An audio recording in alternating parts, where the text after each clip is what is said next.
When I first started to learn the harp, I think I put a lot of undue pressure on myself. I had a lot of expectations of myself as a musician and as a learner.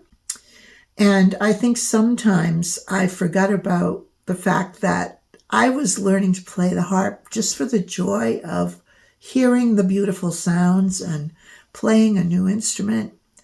So if I were to go back and write a letter to my beginner harp self, I think that I wouldn't stress so much the technicalities of playing the harp as I would of having the right state of mind. Also thinking about how I was treating my body and taking more care with that. And also the main thing I would emphasize is to find the enjoyment in the playing and not make it a stressful endeavor.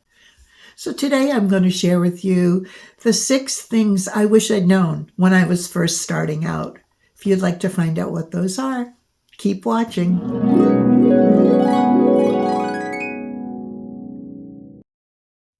So the first thing I'd write to myself is to make joy in learning to play the harp your goal. We've spent years as professionals thinking about our end product, trying to get to some goal or other in our professional lives. And when I first started the harp, I think my goal was to learn as many songs as I could. And I thought that as a trained musician, I could do that really quickly. I just needed a few lessons or have someone direct me in the right way to, start out correctly and then launch right into it.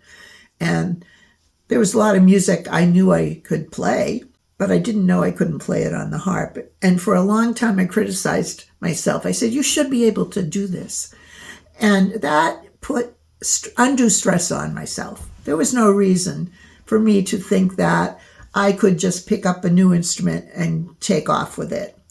And so I guess the first really important thing I would say is to just get rid of those thoughts in your head about what you should be doing and really think about why you're learning to play this instrument. What is it about the harp that first drew you to it? What is it that you think you would enjoy doing with this instrument? And really make that your goal. Relax, take your time, and find the joy in listening to the instrument, in achieving small goals, being able to play simple tunes. There's no need to rush anymore, is there? Now we're in the prime of life. We've deserved the right to take our time and savor every moment of joy that we can. So the second thing I'd tell myself is to really focus on the basics in the beginning and don't be in a hurry like I was to play songs. Take more time learning proper positions for your hands, for how you sit, and just get used to creating a pleasant sound, whether it's one note at a time or scales. Make sure that you're using your hands correctly. I'm still struggling with that, and I have to be constantly reminding myself, get my thumbs up, and wish I had spent more time in the beginning, because now when I'm trying to learn something new and concentrating on the music, hand position isn't something that I automatically do correctly. So take time with the basics and also think about how you're treating your body. Make sure you're sitting properly. Make sure your chair's the right height.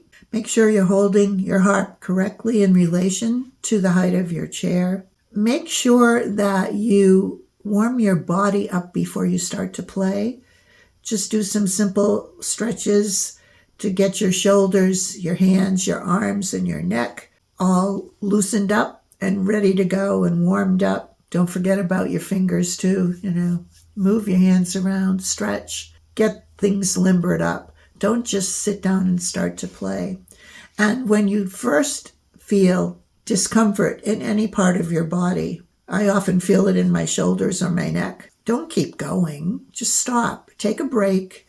You don't have to keep playing for hours at a time. Take a lot of breaks if you need them. You'll be much better off and you'll get a lot more done. Just get up and walk around for a while. If you're playing a piece and it's not going well, set it aside. Find something you can play well that you can enjoy. Stop criticizing yourself and thinking about what you should be doing, and take your time. Think about the basics so later on you won't have to worry about those kinds of things and you can enjoy playing the tunes you want to play even more. The third lesson I'd want to teach myself is to stop comparing myself and the rate of my progress to what I see others do. You know, there's so many great harpists online now that we listen to and we hear them and we think, oh my goodness, why can't I play like that? Or we meet people in the harp groups we're in and we might start out in the same place, but some people will take right off and they'll excel and they'll exceed anything you can accomplish at that time. And you think, how come they can do that and I can't? I should be able to do that. So stop it. Everybody learns at their own pace. And some of us have to take our time and some people just pick things up. But, you know, you've just got to enjoy how you learn. You've got to accept that. Play what you can play well, that you can enjoy playing, that you might even be able to enjoy playing for other people. And it can be the simplest thing, because we always have to remember, especially with the harp, it sounds so beautiful, no matter how simple a tune you play on it. People just love to hear it, and you should take that joy as well. Just the joy of the sound that you're producing on the harp, simple as it may be. So stop the comparison trap. As soon as I had my harp, I had a big goal. I wanted to play in church on Christmas Eve, because at my church, where I sing in the choir, every Christmas Eve we have a beautiful candlelight service, and the service always ends with the congregation lighting their candles and all the other lights turn off. And together we sing Silent Night. I just knew that to have the harp accompany that, and it would enhance that beautiful, moving moment. So off I took in a hurry to get to the point where I could play Silent Night in church as soon as possible on Christmas Eve. And so about a year after I started, that's what I did. But you know, I realized that I was very nervous, and I have continued to battle with that kind of anxiety when I play for others. And, you know, I've come to realize that you don't have to be performing or doing a big concert or being the one instrumentalist in the spotlight to share your music with others. So don't make sharing something that induces stress, because again, what are we looking for in our pursuit of harp playing? We want to look for the most enjoyment we can get from it. We might really want to play for others, but if that really stresses you out, there are other ways you can share. You can record your music and share it online. That's how I first started, and that received such a good response.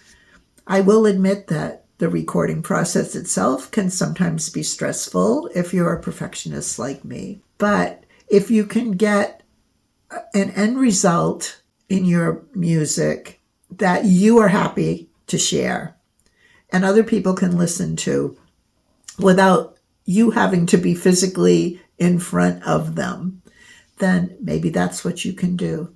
I know of a professional harpist who I follow online. She always only plays background music when she plays in public. So there's a lot of other stuff going on and people aren't really focusing on her, and she's very comfortable doing that. I'm going to give that a try. I've been thinking more about ways I can share, because I really do want to share. Ways that aren't quite that stressful. And I'm thinking of like my senior center when they have a lunch. I could be background music, maybe at a yoga class, maybe at some kind of a social event where people are eating and talking and chatting and you're just creating an atmosphere. These are things I really want to do. So I hope you too will think about ways to share that can be an enjoyable experience for you. Even if it's just at home for your spouse or your pet or a couple of friends who drop by. Keep it simple. Don't make it a chore or something that's an ordeal for you. I'd also tell myself to think more about the process than the end product. Think more about the journey than the destination and savor that journey, because that's really where you get your satisfaction from, isn't it? Achieving small goals, no matter how small they are. Not so much in getting to that final product, but in learning something new and being able to apply that learning to just enjoy listening as you're playing, enjoy hearing a song on the harp that you've always liked and now you can play it too. So I would say embrace the journey and not be in such a rush to get to the end product or the destination or the goal. And finally, I think the most important message I give to my beginner self and that I'd like to leave with you is that you are absolutely never too old to pursue a dream. I started playing at the age of 68. I'm now 76. I'm still a learner. And I know that I'm not too old to learn this instrument or to do any other thing that I'm passionate about doing. So don't let ageism or those ideas that you're old get in your way. This is your time to really savor this experience. And I know that you will enjoy learning the harp as much as I have. If you take away all those other pressures and thoughts that I mentioned previously and just realize you're never too old to pursue a dream.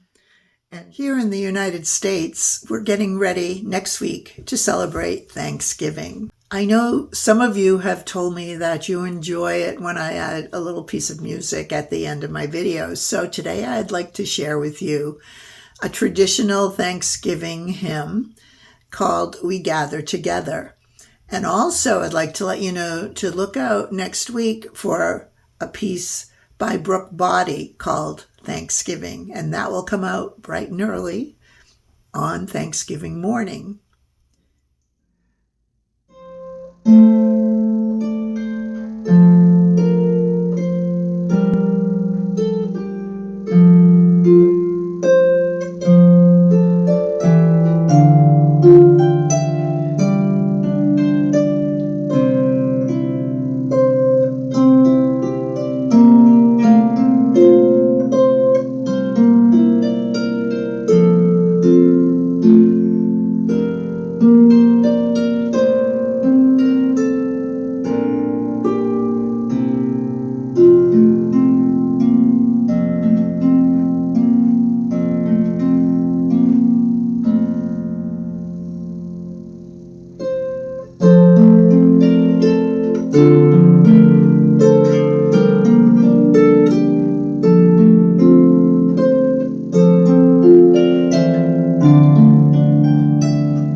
And now, my fellow primetime harpists, I'd love you to tell me in the comments, what is the one piece of advice you'd give to your brand new nervous harp self?